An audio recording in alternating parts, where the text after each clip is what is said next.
आदित्य बाजार से लौट रहा था। तभी कुछ बदमाशों ने उसे घेर लिया। एक आदमी बोला, जो कहाँ है वो कर, वरना तुझे चांद तक छोड़ आएंगे।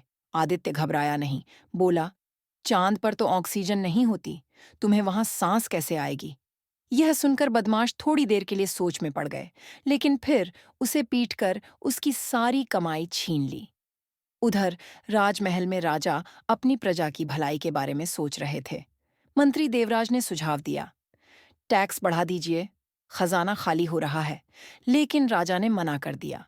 देवराज बुदबुदाया, लगता है राजा जी को जादू की बोरी मिली है, जो खुद ही भर जाएगी।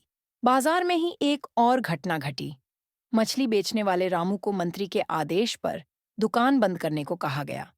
रामू परेशान था, लेकिन तभी उसकी तोते ने कहा, रामू, चुप क्यों है? मंत्री को बता दे कि मछली नहीं खाएंगे तो दिमाग तेज कैसे चलेगा।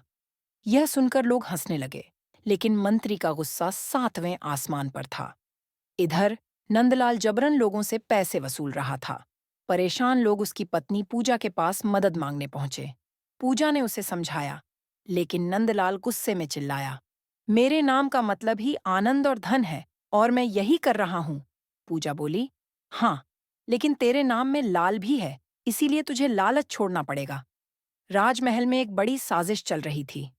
देवराज ने कुछ दरबारियों के साथ मिलकर राजा को हटाने की योजना बनाई। बस सही समय का इंतजार करो, उसने कहा, और राजा को ऐसा खाने में मिलाओ कि उसे नींद से उठने का भी मन न करे। इसी बीच एक घर में माँ अपने बेटे से कह रही थी, बेटा, बहू को वापस ले आ। बेटा गुस्से में बोला, नहीं, अब वो इस घर में नहीं आएगी। माँ बोली, अच्छा बेटा, तो फिर तेरे नाश्ते में आलू पराठे भी नहीं आएंगे।